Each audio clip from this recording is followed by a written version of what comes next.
Hello friends, मैं प्रशांत आप सबका आपके चहेते सेक्स एक सुखी जीवन का मंत्र डॉक्टर विजय दहीफले के साथ इस खास कार्यक्रम में तहे दिल से स्वागत करता हूं। दोस्तों, हमें जब भी कोई मेडिकल इमरजेंसी आती है या फिर स्वास्थ्य से जुड़ी कोई भी परेशानी सताती है, तब हम क्या करते हैं? सबसे पहले हम वो सारी चीजें हमारे फ्रेंड्स या फैमिली के साथ शेयर करते हैं। पर दोस्तों, जब भी हमें कोई सेक्स से जुड़ी परेशानी सताती है, तब हम ऐसा नहीं कर पाते, क्योंकि इस बारे में बात करने में हम झिझकते हैं, हमें शर्म आती है। पर दोस्तों, अब शर्माने की बिल्कुल जरूरत नहीं, क्योंकि डॉक्टर विजय दहीफले आपके सारे सेक्स रिलेटेड सवालों के जवाब बहुत ही पॉजिटिव तरीके से जरूर देंगे। दोस्तों, शो को शुरुआत करते हैं, लेकिन उसके पहले जानते हैं डॉक्टर विजय दहीफले इनके बारे में। डॉक्टर विजय दहीफले ये एक जाने माने सेक्सोलॉजिस्ट, यूरोलॉजिस्ट और एंड्रोलॉजिस्ट है। डॉक्टर दहीफले जी के क्लिनिक औरंगाबाद, हैदराबाद, दिल्ली में द्वारका, पुणे तथा नवी मुंबई में नेरुल, दादर, अंधेरी, कल्याण, नासिक, अहमदाबाद और दुबई में भी है। डॉक्टर विजय दहीफले जी का भारत तथा अन्य देशों में कॉन्फ्रेंसेस और सेमिनार के लिए हमेशा आना जाना रहता है, जिसमें वे सेक्स संबंधी सभी समस्याओं पर सलाह एवं मार्गदर्शन करते हैं। तो चलिए शो को शुरुआत करते हैं। डॉक्टर साहब हमारे साथ है। Sir, welcome to the show. नमस्ते। आप सभी जानते हैं कि इन छोटे छोटे वीडियोस के माध्यम से वो इन्फॉर्मेशन हम आप तक पहुंचाना चाहते हैं जो इन्फॉर्मेशन ज़्यादातर कहीं पे अवेलेबल नहीं है, या वो इन्फॉर्मेशन एक साइंटिफिक इन्फॉर्मेशन है। आज का जो टॉपिक हमने लिया है, दो अलग अलग सेक्स पोजीशंस के बारे में हम आज जानकारी लेंगे और समझेंगे कि ये सेक्स पोजीशंस क्या है और किस लिए ये किए गए हैं। सर, आज का जो सेक्स पोजीशंस है उसमें से जो पहली सेक्स पोजीशन है, the snow angel sex position. तो सबसे पहले ये जानकारी दीजिए कि ये सेक्स पोजीशन क्या होती है। श्योर जी प्रशांत जी, यहाँ पे जो हमारी सीरीज चल रही है सेक्स एजुकेशन, सेक्सुअल अवेयरनेस और सेक्सुअल सेफ्टी, इसके अंतर्गत पूरी साइंटिफिक इंफॉर्मेशन हम दे रहे हैं। सेक्सुअल डिसफंक्शन क्या होता है, अलग अलग अवस्था क्या है सेक्स करने की। तो एक कंडीशन में आज हम जानना है which angel, the snow angel. The snow angel देखो, उसके अंदर ही आता है स्नो जी, एंजल, यानी जब स्नो रहेगा तभी करना है क्या? नहीं, हमेशा भी कर सकते। बहुत इंटरेस्टिंग पोजीशन है। एक डिस्क्लेमर देना चाहता हूँ, time, place, person, condition, culture, safety, consulting और अपना ओन और नॉन पार्टनर, नॉन इन्फेक्टेड, उसके साथ ही आजमाना है। क्यों देखनी है पोजीशन, क्यों बदलना है पोजीशन हमें? ये 376 में की एक ऐसी पोजीशन है, भाई हमेशा मिशनरी करके बोर हो रहे हो, वहाँ पे इंटरेस्ट नहीं आ रहा है, पार्टनर को लग रहा है भाई कुछ उसके अंदर ऑर्गेजम नहीं हो रहा है, तो स्नो एंजल में क्या रहता है, थोड़ा डिफ़िकल्ट है लेकिन बहुत इंटरेस्टिंग है। यहाँ पे फीमेल पार्टनर बेड के ऊपर लाइंग डाउन थोड़े से बैठे हैं और बैठने के बाद में मेल पार्टनर अपना चेहरा बेड के तरफ सामने सो रहा है और उसके दोनों लेग फीमेल पार्टनर के कमर के पास है। यानी देखो, यहाँ पे आप रिवर्स हो गए और ये पोजीशन में फीमेल पार्टनर को अपने बट्स ऊपर उठा के उसके ऑर्गन या लिंग के डायरेक्शन में उसको लाना है, यानी टोटल डॉगी स्टाइल या 69 वाली जो पोजीशन रहती है वो टाइप में फीमेल को एक्शन देके वहाँ पे थर्स्टिंग करने की पोजीशन लेनी है। यहाँ पे फीमेल को ज़्यादा थर्स्ट करना है, तो इसे कहते हैं स्नो एंजल पोजीशन। और क्या फ़ायदा है उसका देखेंगे। और राइट सर, फायदे के बारे में ही अगला सवाल पूछने वाला हूं, क्योंकि हर एक सेक्स पोजीशन जो है हमें कमजोरी, शीघ्र पतन जैसी जो समस्या है उससे निजात देती है। और सबसे जो मेन मोटो है हर एक सेक्स पोजीशन का कि आपको उसका सेटिस्फैक्शन मिले। करेक्ट। तो ये सेक्स पोजीशन से एग्जैक्टली क्या होता है? श्योर, यहाँ पे एक बहुत इंपॉर्टेंट बात कहना चाहता हूँ। हर एक मेल को लगता है भाई मेरा वीर्य निकल गया, आई एम हैप्पी, बस मैं खुश हो गया अभी। लेकिन कभी आपने पार्टनर को पूछा है क्या कि आपको भी ऐसा कुछ होता है क्या? और लोगों को ये पता ही नहीं कि उनको कुछ ऐसा होता है। भाई ऑर्गेजम यानी जब तक आप उसके अंदर थर्स्टिंग करोगे 5-10 मिनट के लिए, जब जी पॉइंट स्टिमुलेट होगा उस वक्त वहाँ पे फ्लोर, पेल्विक फ्लोर कांटेक्ट होता है और आपको भी यानी पार्टनर को भी इतना नॉलेज चाहिए भाई अपने आंख के ऊपर, लिंग के ऊपर वो ग्रिप कर रहा है, तब आपने समझना भाई पार्टनर सेटिस्फाई हो गया।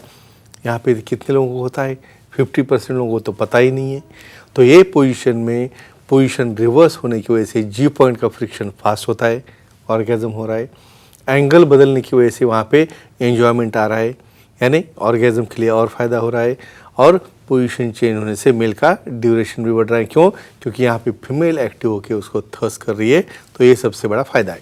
बिल्कुल सर, हमारे कुछ दर्शक हैं आपसे लेते, सवाल sure. करना चाहते हैं। Yeah. सतीश जी है नागपुर से, उनका सवाल है। सतीश जी पूछिए, क्या सवाल है आपका? हेलो बोलिए। बोलो।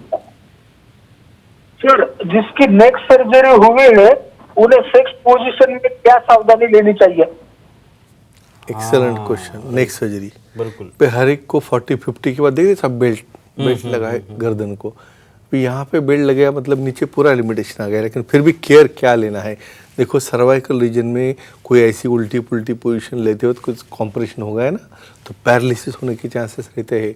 तो जिसे भी स्पाइन का प्रॉब्लम है उन्होंने जो भी पोजीशन लेने, जो सेक्सोलॉजी एंड्रोलॉजी बोलेंगे, और हमारे सुखी जीवन के मंत्र की बुक में सब मेंशन किया है, तो ये पोजीशन में मिशनरी समझो पकड़ सकते हैं। जहाँ पे गर्दन के ऊपर कोई प्रेशर आ जाए, मतलब फीमेल ऑन टॉप वाली पोजीशन में कुछ आपकी नेक उठाने की पोजीशन होगी, या जिसमें आपको चांसेस है भी सर्वाइकल का कॉम्प्रेशन बढ़ने लगा है, ये लोगों ने ऐसे डिफिकल्ट पोजीशन करना नहीं है, और विशेषज्ञ के एडवाइस से ही जो सिंपल पोजीशन है वो उसे आजमा सकते हैं।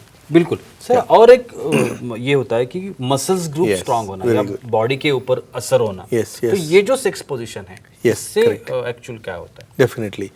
देखो अभी पोजीशन हमने कैसे डिस्क्राइब की है, यहाँ पे फीमेल बैठी है या उससे थोड़ा पीछे रेल होना है, और मेल को तो यहाँ पे पूरा प्रोन यानी चेहरा पूरा बेड के तरफ है और उसके पाँव पीछे की तरफ है, और वो पोजीशन में भाई फीमेल को भी एंगल लेना है, नहीं pelvic muscle, girdle muscles, leg के मसल्स, और मेल को भी वहाँ पे ऐसा एंगल देना है जिससे कि पेनिट्रेशन वहाँ पे हो जाए। तो इतना कंट्रोल लगता है भाई उसको होल्ड करना है, हैंड मसल आ गए, कोर मसल आ गए, बॉडी मसल आ गए, और यहाँ पे फीमेल को थर्स्टिंग करना है, मतलब पूरे नी जॉइंट्स है, काफ मसल्स है और बटक मसल है, सब स्ट्रांग होके बॉडी शेपिंग, कंटोरिंग शेप में आ रहे हो, और डेफिनेटली सेटिस्फाई भी हो रहे और फिटनेस भी बढ़ रहा है उनका। बिल्कुल सर। अगला सवाल, श्योर। अलग और एक सेक्स पोजीशन yeah. जिसे हम द रैप्ड लोटस पोजीशन कहते हैं। इंटरेस्टिंग। तो ये पहले बताइए कि ये जो सेक्स पोजीशन है Yeah. ये क्या होती है? श्योरली। देखो हमने देखा एक लेजी मैन पोजीशन भी देखी, बस मैन ऐसा लेजी बैठा है और फीमेल परफॉर्म कर रही है, लेकिन अभी यहाँ पे थोड़ा मॉडिफिकेशन है। जैसा हम काउगर्ल पोजीशन में देखते हैं ना, मेल ऐसा सो के है यहाँ पे बेड के ऊपर और दोनों लेग वहाँ पे है, और फीमेल वहाँ से स्लाइड होके यहाँ पे आ रही है अपने ऑर्गन की तरफ। यहाँ पे दोनों को भी बैठना है। लोटस क्या लग रहा है? जैसा कमल के जैसा। तो मेल भी बैठा है, फीमेल भी आमने सामने बैठी है, दोनों ने एक दूसरे को रैप किया है, और इसके गोद में बैठे जैसी फीमेल बैठ के वहाँ पे दोनों काफ़ी क्लोज आ जाते हैं, इसलिए एक इंटीमेसी बढ़ जाती है, और ये पोजीशन में वो थर्स्टिंग करके फीमेल पार्टनर को एक्ट करना पड़ता है। बहुत इंटरेस्टिंग पोजीशन है और फायदे भी बहुत है। बिल्कुल सर। हमारे कुछ फीमेल ऑडियंस भी है, लेते, वो sure. भी सवाल करना चाहती है। Definitely. स्मिता जी है नवी मुंबई से, उनका सवाल है। स्मिता जी पूछिए, क्या सवाल है आपका? Hello sir. बोलिए। बोलो। सर, पार्टनर को अल्सराइटिस हो तो कौन सी सेक्स पोजीशन सेफ होती है? क्या बात है आर्थराइटिस, आपने? राइट। अभी लोटस बोला मैंने जी बिल्कुल। लोटस में तो पूरा ऐसा सबको घुमट बन रहा है, मेल उसको रैप कर रहा है, फीमेल रैप कर रहा है, कितना फ्लेक्सिबल चाहिए। और यहाँ पे आर्थराइटिस बहुत कॉमन डिसीज है, जिसके अंदर भी फिंगर में स्वेलिंग आ गई, पाँव, यहाँ तो उठने बैठने नहीं आता, फिंगर अखड़ जाते हैं, जॉइंट्स अखड़ जाते हैं। पहले तो ये आर्थराइटिस की ट्रीटमेंट करना है, उसे फिजियोथेरेपी, एक्सरसाइज है, और उसके बाद ही जो पोजीशन में वो कर सकते हैं, क्योंकि ज़्यादा करने से या फ्लेक्स होने से टेंडन इंजरी होती है। तो सेक्सोलॉजी एंड्रोलॉजी से मिलो, सलाह मशवरा लो, और जो पोजीशन सिंपल हो वही उन्होंने करनी चाहिए। ये आर्थराइटिस के लिए बहुत इंपॉर्टेंट है। बिल्कुल सर। अभी अभी आपने बताया कि Sure. आर्थराइटिस जैसी बीमारी, लेकिन Correct. अगर नहीं है बीमारी Yeah. और हमारे बॉडी के ऊपर उसका Yes. असर होना है, Yeah. तो मसल्स ग्रुप जो है ये इस Yeah. पोजीशंस में क्या होता है? क्या हो रहा है? देखो यहाँ पे आपको लग रहा है कि स्नो एंजल में बस बैठना है, सिर्फ बैठना नहीं है भाई। बैठने के लिए भी वहाँ पे अपने स्ट्रांग मसल इसलिए लगते हैं, नहीं तो आपकी टिंगलिंग चालू होता है, जिसको हम बोलते हैं ना झुंझुनी आ रही है, बैठ नहीं पाते, पूरा एकदम नमनेस हो जाता है। तो यहाँ पे क्या हो रहा है, फीमेल पार्टनर भी ऑन टॉप रहने की वजह से उसे थर्स्टिंग करना पड़ रहा है, तो उसके thigh muscle, बटक muscle, back muscle, और मेल को भी उसका उतना वजन पेलना ही नहीं, तो भाई उसको ऊपर लेके गिर गया नीचे, ऐसा नहीं होना। इसलिए बैक मसल से, शोल्डर है, हैंड मसल से, और लोटस में एक दूसरे को होल्ड करना है। तो अपने हैंड मसल भी स्ट्रांग होनी चाहिए, जिसकी वजह से बॉडी शेपिंग हो रहा है, कैलोरीज बर्न हो रही है और दोनों का एंजॉयमेंट और फिटनेस भी आ रहा है। एक last question sir, Sure. Fitness के बारे में आपने Very अभी correct, बोला, correct. तो ये जो सेक्स पोजीशंस है, Yeah. ये सेक्स पोजीशंस और फिटनेस, Yeah. इनका क्या रिलेशन रहता है, क्या संबंध रहता डेफिनेटली देखो, जैसे योगा में हम धीरे धीरे वार्म अप करते हैं, पहले गर्दन के, फिर स्टैंडिंग में, स्टेप बाय स्टेप, फिर इमीडिएट पहले दिन तुम सूर्य नमस्कार नहीं चालू करते। बिल्कुल। बॉडी जब प्रॉक्सिमल मसल, डिस्टल मसल सब फिट हो जाएंगे, तब उसके बाद हम ऐसी पोजीशन एडवाइस करते हैं जहाँ पे स्टेबिलिटी हो, बैलेंसिंग हो, वेट होल्डिंग हो, और किसी प्रकार से क्या रहता है, ये पोजीशन में थोड़ी भी कुछ मिस्टेक हो गई तो वहाँ पे इंजरी होने के चांसेस रहते। तो एक ही कहूँगा, जो योगा करेगा, एक्सरसाइज करेगा, स्विमिंग करेगा, प्राणायाम करेगा, कंसंट्रेशन बढ़ेगा, मसल स्ट्रांग होगी, बॉडी स्ट्रांग होगी और दोनों का सेक्सुअल लाइफ हैप्पी रहेगा। तो फ्रेंड्स, ऑफिशियल सुखी जीवन का मंत्र का बुक और अपने यूट्यूब चैनल को देख के उसे आजमाना है, और कोई दिक्कत हो तो आप कांटेक्ट कर सकते हैं। बिल्कुल, और उस कांटेक्ट करने के लिए आप अभी एक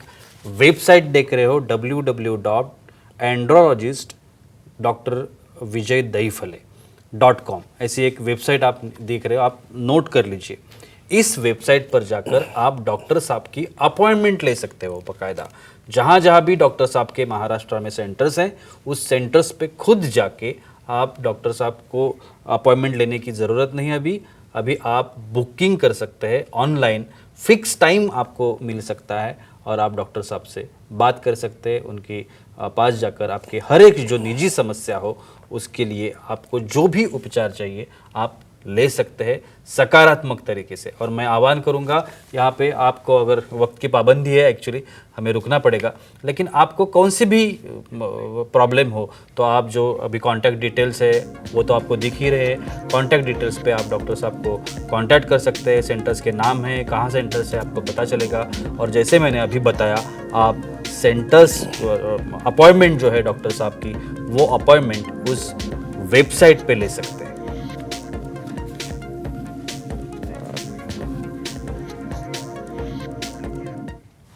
तो चलिए रुकते इस एपिसोड में, अगले एपिसोड में फिर मुलाकात होगी। तब तक के लिए शुक्रिया।